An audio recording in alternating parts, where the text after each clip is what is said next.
Yo, what is up, my fellow Titan mains? Today I'm bringing you all the most Titan build you could possibly imagine. So if you're not a Titan, get out of here! This is an in-your-face, fast-paced void build that destroys any enemy that is in your face. Jumping right in, let's talk about the most important part of the build. It's going to be the no backup plans. The no backup plans has an exotic armor perk called Force Multiplier.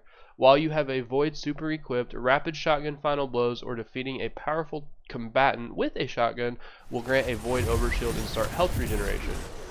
While you have a void overshield, shotguns deal additional damage and shotgun final blows refresh the overshield. It also provides a moderate benefit to shotgun airborne effectiveness and reload speed. So since we're running no backup plans, guys, we're going to pair it with 2 shotguns because one shotgun isn't enough. It's not Titan enough for me. Jumping right into our first shotgun, we're going to be running the conditional finality. Anytime we hit targets with all of our first bullet, it's going to freeze them. Anytime we hit targets with all of our second bullet, it is going to ignite them. A little fire and ice action there for us. Jumping right into our second shotgun, we're running Nessa's Oblation. It's going to have the perks Demolitionist and Destabilizing Rounds so that we can get grenades back faster and we can blow things up with our Destabilizing Rounds. It also pairs really well with the Void subclass that we're running and just overall synergizes with the build. Jumping right into our last weapon, we're going to be running the Retrofit Escapade. It's a Void LMG that also synergizes really well with the build and synergizes really well with the subclass. We're going to be running 4th times the charm and target lock, so you can literally nuke bosses and get ammo back while you're shooting them. Jumping into our subclass, we are going to be running Twilight Arsenal. It gives us a lot of versatility. We can throw axes from far away, do lots of damage, and we can also weaken boss targets and help our teammates do more damage. And of course, you can pick the axe up and smash some things. For our abilities, we are going to be running Rally Barricade, Strafe Lift, Shield Throw. Please use Shield Throw, it's a lot better than Shield Bash. It gives you an overshield for each target you hit, which pairs really well with the no backup plans. And it's a lot smoother than having to sprint and dash into somebody. Jumping into our grenade, we're going to be running the Scatter Grenade. It blows everything up, and who doesn't like to blow things up? For our aspects, we are going to be running Controlled Demolition. Hitting a target with a Void ability or Volatile Explosion makes them volatile. Further damage to a volatile target causes them to explode. It grants you and nearby allies health when volatile targets explode near you. Jumping into our second aspect is going to be Bastion. We're casting your super grants an overshield to nearby allies. Casting your barricade grants an overshield to yourself and nearby allies, and empowers it, enabling it to slowly regenerate the overshield of allies bunkering behind it and extend their overshield duration. Essentially, we're just going to run Bastion to shield ourselves, shield our allies, and have a grand old time. Jumping into our fragments, we're going to be running the Echo of Vigilance. Defeating a target while your shields are depleted grants you a temporary void overshield, which pairs really well into our no backup plans and shotguns. The second fragment we're going to be running is the Echo of Starvation. Picking up a Void Breach or an Orb of Power grants Devour. Anytime we get a final blow with Devour, it's going to give us grenade energy and health back.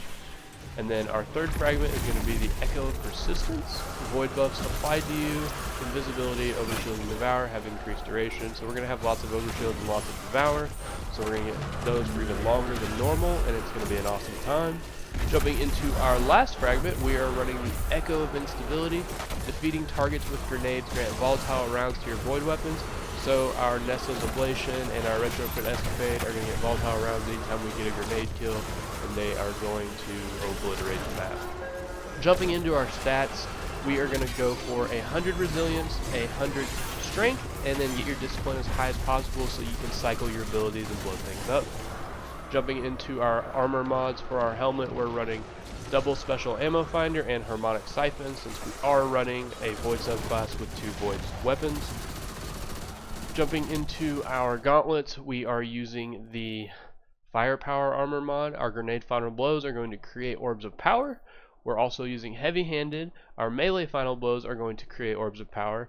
And then we're running Impact Induction. Causing damage with a powered melee attack reduces your grenade cooldown. For our chest armor piece, we're running basic resistances, but since you are in people's faces the entire time you're using this build, you are going to want to run melee resistance in at least one slot, I recommend. Jumping into our leg armor piece, we are going to be running better already. Your health begins to regenerate immediately after picking up an orb of power.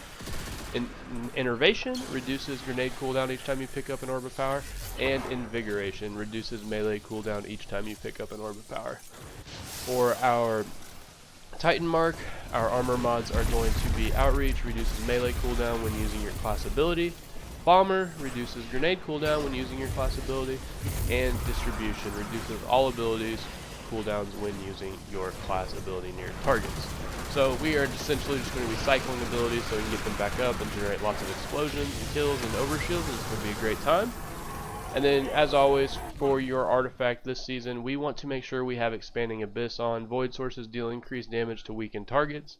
So we're not going to weaken a lot, but when we do weaken with our super, we will do increased damage with our retrofit and our Nessus Oblation. So keep that in mind, make sure you've got it on.